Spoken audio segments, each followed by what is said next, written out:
अस्सलामुअलैकुम।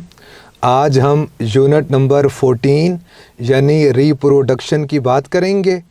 Pakistan medical commission के मुताबिक यूनिट नंबर 14 में से एनएमडी कैट में कितने एमसीक्यूज़ आते? तो प्यारे बच्चों याद रखिए, इसमें से 3 एमसीक्यूज़ आपको एनएमडी कैट में आएंगे। और इस टॉपिक यानी रिप्रोडक्शन इस यूनिट के अंदर हमने क्या अंडरस्टैंड करना है? पहला टॉपिक जो पाकिस्तान मेडिकल कमीशन ने स्पेसिफाई किया उसे मेंस्ट्रुअल साइकिल कहते, और दूसरा टॉपिक जो हम इसमें पढ़ेंगे वो सेक्सुअली ट्रांसमिटेड डिजीज़ की बात है, और फिर पर्टिकुलरली एड्स के ऊपर आपको कुछ बातें बतानी हैं। तो आइए आज हम फर्स्ट टॉपिक की तरफ मूव करते हैं, और वो क्या, उसे मेंस्ट्रुअल साइकिल कहते। और याद रखिए, इसको मेंस्ट्रुअल साइकिल भी कहते और फीमेल रिप्रोडक्टिव साइकिल भी बोलते।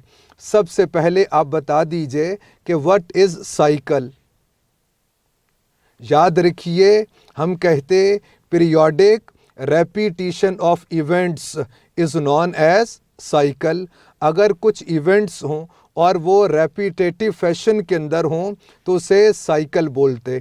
और प्यारे बच्चों, अगर इन इवेंट्स की एसोसिएशन पर मंथ हो यानी ये मंथली साइक्लिक एक्टिविटीज़ हों तो इसे मेंस्ट्रुअल साइकिल कहते।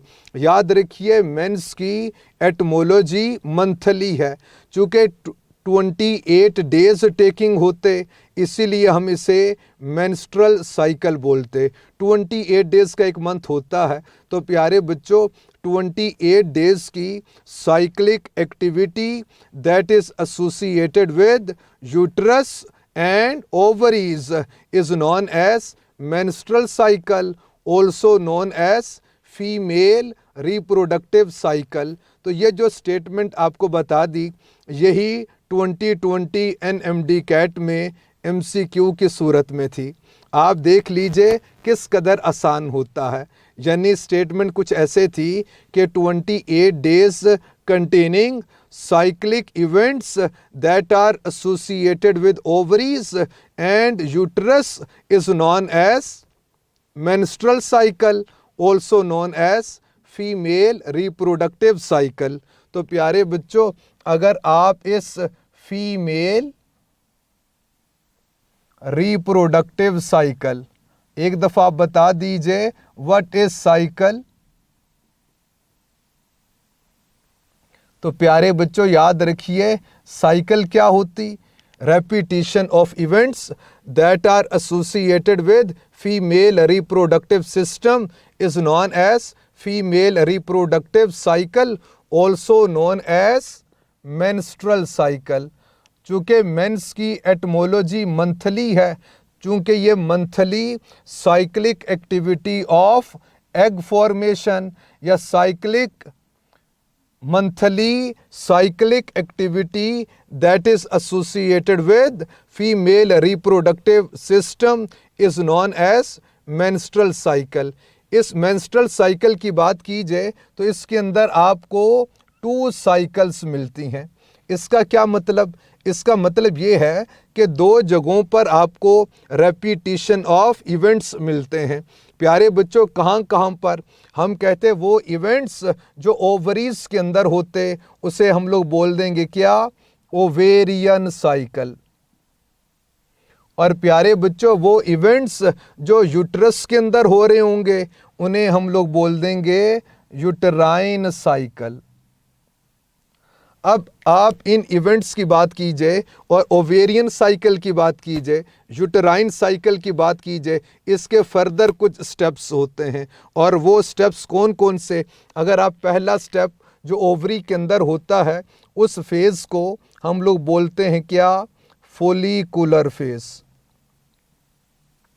इसके बाद जो फेज़ यहाँ पर होगी उसे हम लोग बोलते हैं क्या? ओवियोलेटरी फेज़। और फिर यहाँ पर आपको एक और फेज़ जो मिलती है उसे ल्यूटियल फेज बोलते हैं। अभी समरी सी है, फिर एक्सप्लेनेशन कुछ देर में। याद रखिए, जब ओवरी में फोलिकुलर फेज होती है उसी वक्त यूट्रस के अंदर हम कहते जो फेज होती है उसे कहते प्रोलिफेरेटिव फेज। और प्यारे बच्चों, जब यहाँ पर ल्यूटियल फेज हो रही होती है ओवरी के अंदर, ओवरी में ल्यूटियल फेज है, तो यूट्रस में जो फेज होती है उसे कहते सिक्रेटरी फेज। फिर एक और फेज है जो आपको यूट्रस के अंदर मिलती है, उसे कहते मेंस्ट्रुअल फेज। और प्यारे बच्चों, ये जो सारी साइक्लिक एक्टिविटी है ये किसके अंडर कंट्रोल होती है? हम कहते this cycle is under control of pituitary गोनेडोट्रोपिन्स।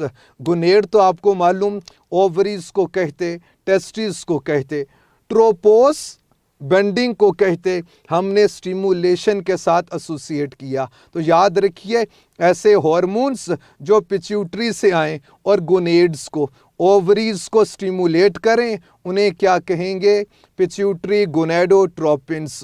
वो कौन से हैं, हम इस पर भी बात करेंगे। तो आइए इस मेंस्ट्रुअल साइकिल को शुरू करते। प्यारे बच्चों, सबसे पहले ऐसे होता है कि एंटीरियर पिट्यूटरी से, यहाँ पे आपके सर लिख रहे क्या? एंटीरियर पिट्यूटरी से एक हार्मोन आता है। आप बताओगे वो कौन सा हार्मोन है? तो प्यारे बच्चों, उस हार्मोन को हम लोग बोलते हैं क्या? उस हार्मोन का नाम है फोलिकल स्टिमुलेटिंग हार्मोन। अब ओवरी में फोलिकुलर फेज स्टार्ट हो गई, यानी एंटीरियर पिट्यूटरी से हार्मोन आता है फोलिकल स्टिमुलेटिंग हार्मोन। आप बताइए इसका फंक्शन क्या होगा? नेम से इंडिकेट होता है एक ऐसा हार्मोन जो फोलिकल्स को स्टिमुलेट करता है। आप बताइए फोलिकल्स को फोलिकल्स क्यों कहते? आपके मन में बहुत सारे नाम आते होंगे, या ये सवाल आता होगा कि सर ये फोलिकल नाम क्यों रखते हैं, इतने मुश्किल नाम, और बायोलॉजी के स्टूडेंट्स इतने मासूम से होते और नाम ऐसे अजब से। तो प्यारे बच्चों याद रखिए, फोलिकल की एटमोलॉजी बैग है, सैग को कहते। तो एक सैग सा है, एक बैग है, और इसके अंदर बेसिकली जो ग्रोथ होती है वो किसकी? एग की ग्रोथ होती है। इसीलिए तो प्यारे बच्चों वो बैग ऑफ सेल्स हैं, ये सैक ऑफ सेल्स हैं कि सेल्स के मिलने से एक सैक सा बना है, सेल्स के मिलने से एक बैग सा बना है, और इसके अंदर एग की ग्रोथ होती है। इसीलिए तो इसे फोलिकल कहते। और ओवरीज के अंदर बेतहाशा फोलिकल्स। एंटीरियर पिट्यूटरी से एक हार्मोन आता है और ओवरी में इन फोलिकल्स को स्टिमुलेट करता है। नेम से इंडिकेट होता है एक ऐसा हार्मोन जो फोलिकल्स को स्टिमुलेट करे, उसे क्या बोलोगे? उसे फोलिकल स्टिमुलेटिंग हार्मोन बोलते।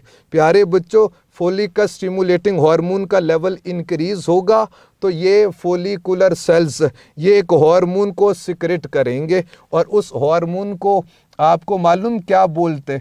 याद रखिए, इसे हम लोग बोलते हैं एस्ट्रोजन। याद रखिए, एस्ट्रो की एटमोलॉजी हीट है, जेन जनरेटिंग को बोलते, हीट जनरेटिंग। हीट जनरेट करे ना करे ये इसका नाम है। जैसे आप पढ़ते एटम नॉट डिविजिबल, वो डिविजिबल तो है लेकिन नाम पड़ गया क्या? एटम। तो प्यारे बच्चों ये एस्ट्रोजन का लेवल धीरे धीरे इंक्रीज होता रहेगा। और प्यारे बच्चों अब ये ओवरी में फोलिकुलर फेज हो रही है तो ये एस्ट्रोजन जाएगा किधर? एंडोमेट्रियम में, यूट्रस के पास। याद रखिए, एंडो इनसाइड को कहते, मेट्रियम यूट्रस को कहते, वोम को कहते। तो यूट्रस की जो इनर मोस्ट लेयर होती है उसे एंडोमेट्रियम बोलते। ये एस्ट्रोजन यूट्रस की एंडोमेट्रियम पे जाके एक्ट करेगा, फिर वहाँ पर जो फेज़ शुरू होती है उसे प्रोलिफेरेटिव फेज़ कहते हैं। प्रोलिफेरेशन क्या, हम कहते हैं टू इनक्रीज, यानी यहाँ पर थिकनिंग होती है। एक तो प्यारे बच्चों नंबर ऑफ सेल्स इनक्रीज हो रहे होते और साथ में ब्लड वेसल्स का नंबर भी इनक्रीज होता है। इसकी वजह से एंडोमेट्रियम यानी inner most layer of uterus वो वेलवेटी होना शुरू हो जाएगी, वो थिक होना शुरू हो जाएगी और वेस्कुलराइज होना शुरू हो जाएगी। तो ये जो इंक्रीज होने का प्रोसेस है इसे प्रोलिफेरेटिव फेज बोलते। याद रखिए जब ओवरी में फोलिकुलर फेज हो रही उसी वक्त यूट्रस में प्रोलिफेरेटिव फेज होती है।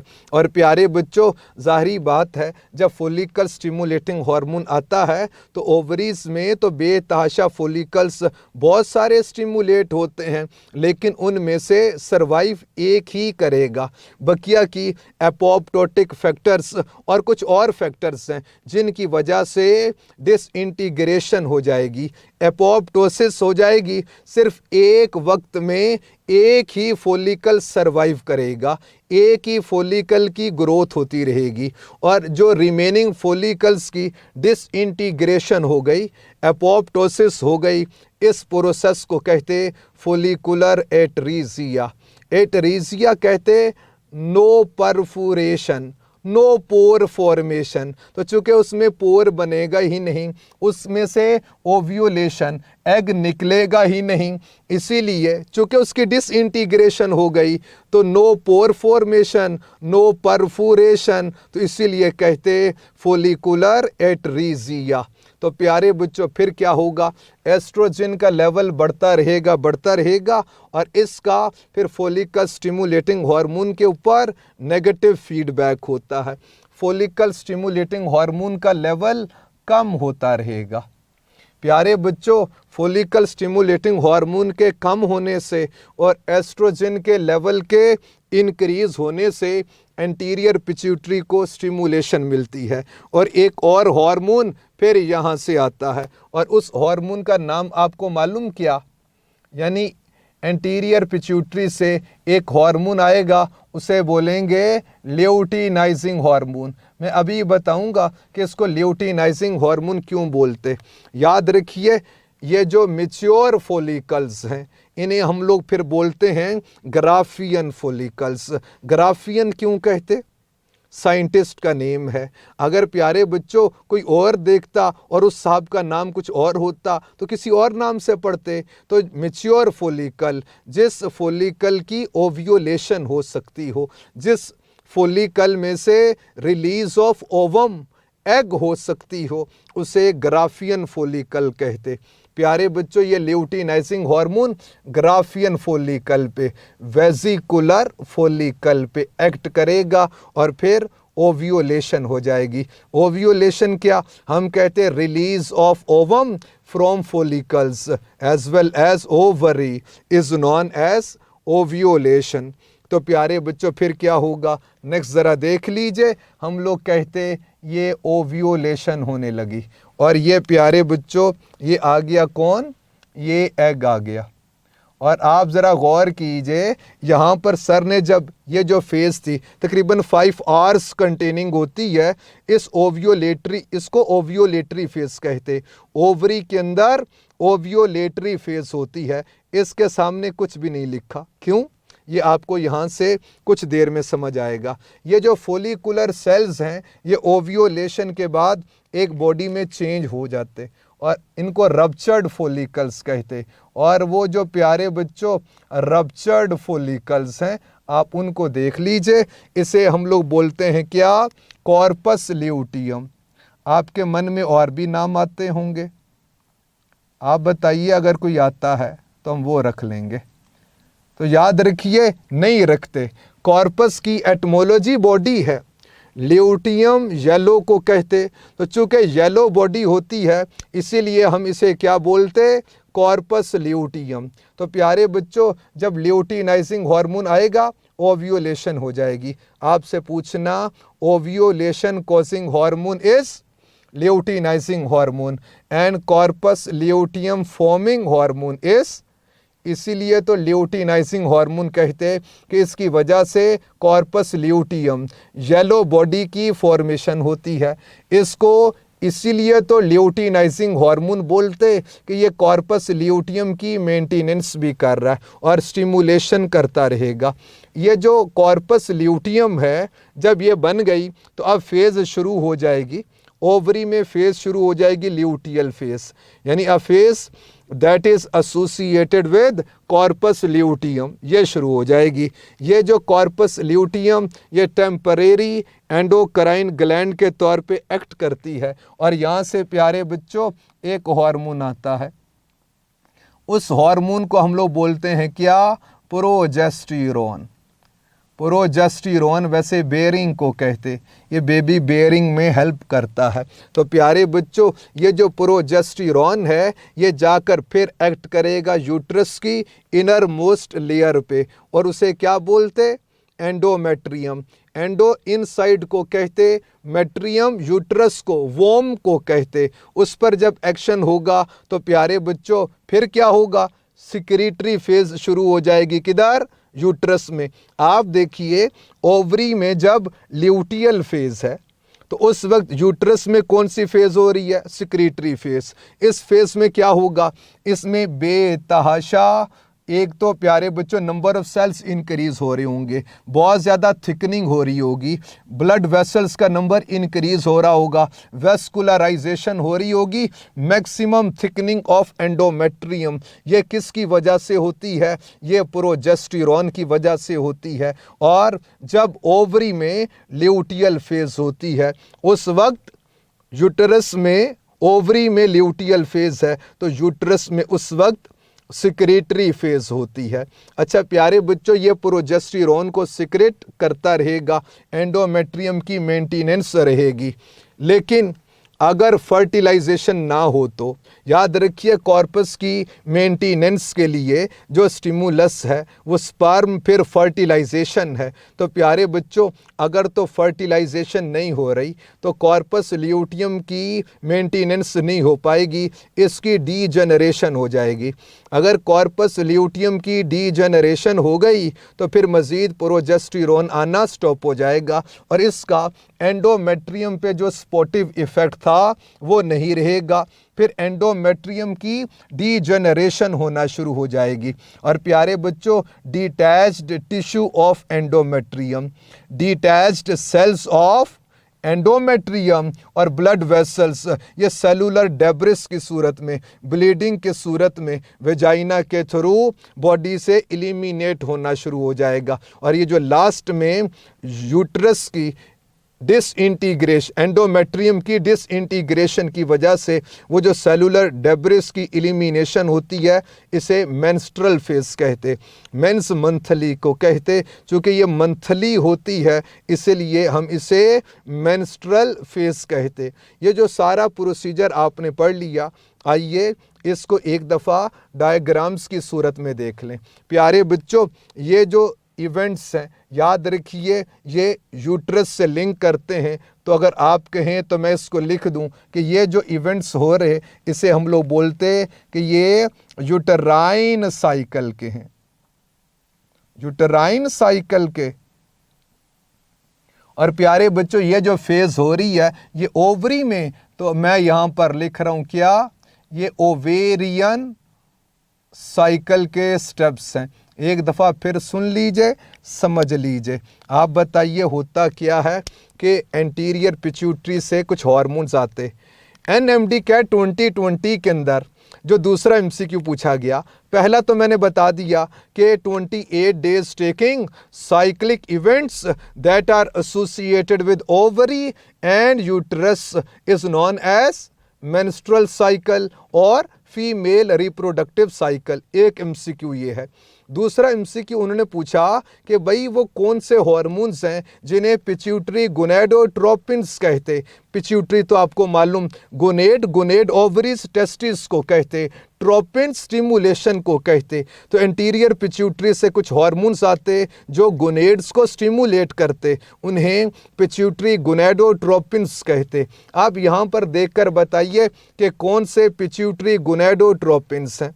पहला देखिए, follicle stimulating hormone anterior pituitary से आता है। फोलिकल यानी ये ओवरी में है, इस पर एक्ट करेगा। तो ये क्या फोलिकल स्टिमुलेटिंग हार्मोन क्या हुआ? पिट्यूटरी गोनेडोट्रोपिन हुआ। फिर नेक्स्ट जरा देखिए कि एंटीरियर पिट्यूटरी से एक और हार्मोन ल्यूटिनाइजिंग हार्मोन आता, एंटीरियर पिट्यूटरी से है और आकर एक्ट कर रहा है ग्राफियन फोलिकल्स पे जो ओवरी का पार्ट है। तो ल्यूटिनाइजिंग हार्मोन भी क्या, ये भी पिट्यूटरी गोनेडोट्रोपिन्स। 2020 एनएमडी कैट में जो दूसरा एमसीक्यू पूछा गया वो यही था कि कौन से हार्मोन्स, यानी 4 ऑप्शंस में 2 कॉम्बिनेशन के साथ हार्मोन्स लिखे थे। तो हम लोग आंसर कर देंगे कि फोलिकल स्टिमुलेटिंग हार्मोन और ल्यूटिनाइजिंग हार्मोन ये क्या होते हैं? ये पिट्यूटरी गोनेडोट्रोपिन्स हैं। आइए मेंस्ट्रुअल साइकिल को एक दफ़ा डायग्राम्स की सूरत में समझ लीजिए। प्यारे बच्चों, सबसे पहले ओवरी में जो फेज़ होती है, ये आपके सामने सीक्वेंस लिख दिया, याद रखिएगा। फोलिकुलर फेज़ होती है कि एंटीरियर पिट्यूटरी से हार्मोन आता है, उसे कहते हैं क्या? Follicle stimulating hormone. ओवरी पे फोलिकल्स पर एक्ट करेगा तो ओवरी में फोलिकुलर फेज शुरू हो जाएगी। इन फोलिकल से एक हार्मोन आता है एस्ट्रोजन, ये जाकर एंडोमेट्रियम के ऊपर एक्ट करेगा और फिर यहाँ पर प्रोलिफरेटिव फेज स्टार्ट हो जाएगी, यानी नंबर ऑफ सेल्स इंक्रीज होंगे, इसकी थिकनिंग होना शुरू हो जाएगी, वेलवेटी अपीयरेंस होना शुरू हो जाएगी, थिक हो जाएगी, वेस्कुलराइज हो जाएगी। तो ये जो फेज़ है इसे हम लोग बोलते हैं क्या? Proliferative phase. यानी जब ओवरी में फोलिकुलर फेज़ हो रही उस वक्त यूट्रस में प्रोलिफरेटिव फेज़ होती है। ऐसे पूछ सकता है कि बहुत ज़्यादा फोलिकल स्टिमुलेटिंग हार्मोन किस स्टेज पे मिलेगा। अगर फोलिकुलर फेज़ की ऑप्शन ना हो तो चूंकि उसके बिल्कुल सामने प्रोलिफरेटिव फेज़ होती है, ये आंसर कर दीजिएगा। फिर प्यारे बच्चों, जैसे ही फोलिकल स्टिमुलेटिंग हार्मोन का लेवल इंक्रीज होगा, एस्ट्रोजन का लेवल बढ़ता रहेगा, एंडोमेट्रियम पर एक्ट करेगा, प्रोलिफरेशन शुरू हो जाएगी। एस्ट्रोजन का लेवल बढ़ता रहेगा और फोलिकल स्टिमुलेटिंग हार्मोन के ऊपर नेगेटिव फीडबैक, इसका लेवल कम होगा, एंटीरियर पिट्यूटरी से हार्मोन आएगा, उसे क्या बोलते हैं? Luteinizing hormone. वो मैच्योर फोलिकल पे, ग्राफियन फोलिकल पर एक्ट होगा और एक मोमेंट होता है। 5 आवर्स टेकिंग किताब ने कुछ ऐसे लिखा है। और प्यारे बच्चों, ये जो 14th डे है, 14th डे पर क्या हो रही? ओव्यूलेशन हो रही है। तो डे ऑफ ओव्यूलेशन कौन सा है? 28 डेज की अगर ये साइक्लिक एक्टिविटी है तो 14th डे पे क्या होगा? ओव्यूलेशन होगी। तो जब यहाँ पर ओव्यूलेटरी फेज़ हो रही है, यहाँ पर कुछ नहीं लिखा, क्योंकि आपको बताना ये था कि ओव्यूलेटरी फेज़ ये प्रोलिफरेटिव फेज़ और सिक्रीटरी फेज़ का मिड होती है। फिर इसके बाद प्यारे बच्चों, ये जब ओव्यूलेशन हो गई, ये एग है और किस सूरत में? सेकेंडरी oocyte की सूरत में। आपको मालूम मेटाफेज 2 पे जाके प्रोसेस स्टॉप हो जाएगा और जैसे ही फर्टिलाइजेशन होगी फिर मेटाफेज 2 स्टार्ट हो जाएगी। तो याद रखिए, ओव्यूलेशन जो हो रही ह्यूमन के अंदर वो सेकेंडरी oocyte की हो रही है। तो ये सेकेंडरी oocyte आपके सामने शो कर दिया। रिमेनिंग जो कुछ पार्ट्स हैं उनकी बात कुछ देर में करेंगे। ये जो फोलिकुलर सेल्स हैं, इनकी रप्चरिंग से ये जो बॉडी बनती है इसे क्या कहते? Corpus luteum. प्यारे बच्चों, ओवरी में फेज़ शुरू हो गई, कौन सी? Luteal phase. और यहाँ से एक हार्मोन आता है, उसे प्रोजेस्टेरोन कहते। ये जाकर एंडोमेट्रियम पर एक्ट करेगा और आप देखिए मैक्सिमम थिकनिंग ऑफ एंडोमेट्रियम जो यूट्रस में है। तो प्यारे बच्चों क्या होगा? ये इधर मैक्सिमम थिकनिंग होना शुरू हो जाएगी, नंबर ऑफ सेल्स इंक्रीज होंगे, बहुत ज़्यादा वेलवेटी अपीयरेंस की सूरत में आ जाएगा, बहुत ज़्यादा थिकनिंग होगी, बहुत ज़्यादा वेस्कुलराइजेशन होना शुरू हो जाएगी, कॉर्पस ल्यूटियम से प्रोजेस्टेरोन आता रहेगा। तो ओवरी में ल्यूटियल फेज़ है। और प्यारे बच्चों, जो एंडोमेट्रियम यूट्रस में यूट्राइन साइकिल में सिक्रीटरी फेज है। सिक्रीटरी फेज इसीलिए बोलते हैं कि ये ग्लाइकोजन को या न्यूट्रिशियस मटेरियल को ये सिक्रेट करेगी एंडोमेट्रियम, कि जब तक प्लेसेंटा की फॉर्मेशन नहीं होती एम्ब्रियो को कोई तो फूड दे। तो प्यारे बच्चों, ये एंडोमेट्रियम ये सिक्रेटरी हो जाएगी। फेडरल की बुक में लिखा कि ये ग्लाइकोजन को सिक्रेट करेगी, न्यूट्रिशियस मटेरियल को सिक्रेट करेगी, कि जब तक प्लेसेंटा इस्टेब्लिश ना हो जाए तब तक एम्ब्रियो को जो फूड है वो एंडोमेट्रियम दे रही होगी। अच्छा प्यारे बच्चों, अगर तो फर्टिलाइजेशन हो जाए तो कॉर्पस ल्यूटियम मेंटेन रहेगी। कब तक? ये बातें फिर सही, लेकिन आ चुके मेंस्ट्रुअल साइकिल को कंप्लीट करना। तो अगर फर्टिलाइजेशन नहीं होती है तो प्यारे बच्चों कॉर्पस ल्यूटियम की डीजेनरेशन होना शुरू हो जाएगी। और कॉर्पस ल्यूटियम की डीजेनरेशन हो रही तो इसका मतलब है अब मज़ीद प्रोजेस्टेरोन नहीं आएगा। और जैसे ही प्रोजेस्टेरोन नहीं आया तो एंडोमेट्रियम के ऊपर जो इसका स्पोर्टिव इफ़ेक्ट था अब वो नहीं रहेगा, तो एंडोमेट्रियम की डीजेनरेशन होना शुरू हो जाएगी। तो प्यारे बच्चों फिर 28 डेज़ के बाद की जो एक्टिविटी वो दोबारा यहाँ पर शो कर दी, यानी यहीं से डायग्राम को उठा के शुरू में प्लेस कर दिया। और आपको बताना ये था कि जैसे ही मेंस्ट्रुअल फेज़ शुरू होती है तो दूसरी ओवरी में फोलिकुलर फेज़ शुरू हो जाएगी। यानी first day of menstruation is first day of follicular phase. First day of menstruation is first day of follicular phase. प्यारे बच्चों, ये जो फोलिकुलर फेज़ है ये 3 to 5 डेज़ टेकिंग होती है। इसके बाद 5 to 14 डेज़ तक हम कहते यूट्रस में प्रोलिफरेटिव फेज़ होती है, और 14 से 28 डेज़ तक ये सिक्रीटरी फेज़ होती है। अब इसी के मुताबिकत में यहाँ पर देखिए कि फर्स्ट से लेकर तो प्यारे बच्चों ये फेज़ होती रहेगी इवन 14 डेज़ तक। हम कहते फोलिकुलर फेज़ होती है। ओव्यूलेटरी फेज़ तो एक मोमेंट होता है, हम 5 आवर्स के साथ एसोसिएट करते हैं। इसके बाद और ये मिड है प्रोलिफरेटिव सिक्रीटरी फेज़ का। इसके बाद यहाँ पर ल्यूटियल फेज़ शुरू हो जाएगी, इधर सिक्रीटरी फेज़। अगर आपसे पूछ लिया जाए कि maximum level of progesterone is found in और ल्यूटियल फेज़ ऑप्शन में ना हो तो प्यारे बच्चों याद रखना उसी वक्त सिक्रीटरी फेज़ हो रही होती है। तो हम आंसर क्या करेंगे? हम सिक्रीटरी फेज़ आंसर कर देंगे। तो ये तो सारी आपके सामने आपको बता दी मेंस्ट्रुअल साइकिल, या आप इसी को बोलते हैं क्या?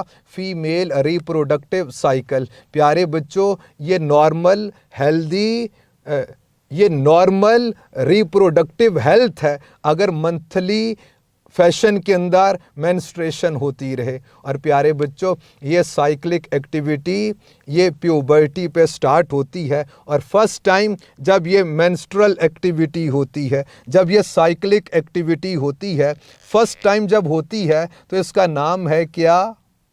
इसे हम लोग बोलते हैं मेनार्की। याद रखिए जब पहली दफ़ा ये मेंस्ट्रुअल साइकिल होती है इसे मेनार्की कहते। याद रखिए मेंस मंथली को कहते, आर्की एंशिएंट को कहते। जैसे आप पढ़ते आर्कियोबैक्टीरिया एंशिएंट बैक्टीरिया, तो हम लोग कहते एंशिएंट फर्स्ट। तो फर्स्ट जो मंथली साइक्लिक एक्टिविटी होती है उसे क्या कहते? मेनार्की। और प्यारे बच्चों फीमेल में तकरीबन 50 ईयर्स में ये फिर स्टॉप हो जाएगी, और ये जो मंथली साइक्लिक एक्टिविटी स्टॉप होती है, मेंस्ट्रुअल साइकिल स्टॉप हो जाए, इसे हम लोग कहते मीनोपॉज। आप देखिए नेम से इंडिकेट होता है, पॉज स्टॉपेज को बोलते हैं, सेसेशन को बोलते हैं, मीनो मंथली को कहते। तो ये मेंस्ट्रुअल साइकिल अगर स्टॉप हो जाए 50 ईयर्स की एज में तकरीबन ये स्टॉप हो जाएगी, इसे क्या बोलते? मीनोपॉज बोलते। और प्यारे बच्चों, ये जो 28 डेज़ को मैंने स्पेसिफाई किया, बायोलॉजी कभी इतनी वो बेटे हार्श वर्डिंग नहीं दे रही होती है। हमेशा बायोलॉजी एक रेंज का बता रही होती है कि इस रेंज के अंदर होती रहे, तो ये नॉर्मल मेंस्ट्रुअल साइकिल है। और प्यारे बच्चों, इन डेज़ के अंदर वेरिएशन हो सकती है अगर तो माल न्यूट्रिशन हो, और अगर इमोशनल डिस्टर्बेंसेस हों तो इसकी वजह से इसके अंदर डिस्टर्बेंस हो सकती है। आखिरी पॉइंट मुझे आपको बताना, ये जो ओव्यूलेशन है, ये जो एग की रिलीज़ होती है, अब इस एग के ऊपर कुछ कवरिंग होती हैं, उनके हवाले से बात करेंगे। ये जो सबसे इनर मोस्ट लेयर आपको दिखाई है, इसे हम लोग सेल मेम्ब्रेन कहते हैं। और इसके बाद फिर एक और कवरिंग सी है, इसे जोना पेलुसिडा कहते। याद रखिए, पेलुसिडा की एटमोलॉजी ट्रांसलूसेंट है, यानी एक ऐसा एरिया जहाँ से कुछ लाइट तो पास हो जाए, कुछ ना हो सके, उसे क्या कहते? पेलुसिडा कहते। तो इसका नाम है जोना पेलुसिडा। और ये जो सबसे बाहर की तरफ एक थिक सी लेयर है, इसे कोरोना रेडिएटा कहते। कोरोना, ये तो बहुत नाम सुन लिया होगा आपने। याद रखिए, कोरोना की एटमोलॉजी क्राउन है, ताज को कहते। वो जो कोरोना वायरस है, उसको भी कोरोना वायरस इसीलिए बोलते हैं कि उसके बाहर की तरफ जो इन्वेलप है, वो ऐसे दिलकश अंदाज के अंदर अरेंजमेंट है प्रोटीन्स की, कि ऐसे महसूस होता मोती मोती से लगे हैं, कि जैसे इसने कोई क्राउन पहना है। तो कोरोना क्राउन को कहते, ताज को कहते। रेडिएटा रेडिएशंस को बोलते। तो यूँ महसूस होता है किसी क्राउन में से रेडिएशंस अमिट हो रही, इसीलिए तो इसे क्या कहते? Corona radiata. आउटसाइड से इनसाइड की तरफ आएँ तो outermost layer is corona radiata, फिर जोना पेलुसिडा, फिर लास्ट में आपको सेल मेम्ब्रेन मिलती है। ये आज हमने यूनिट नंबर 14 में से पहला जो टॉपिक, यानी फीमेल रिप्रोडक्टिव साइकिल या मेंस्ट्रुअल साइकिल को हमने पढ़ लिया। पढ़ लीजिएगा, इसमें से 2 MCQs NMD CAT 2020 में से आए, पढ़ लीजिएगा। कोई बात ना समझ आए तो पूछ लीजिएगा। अल्लाह हाफिज़।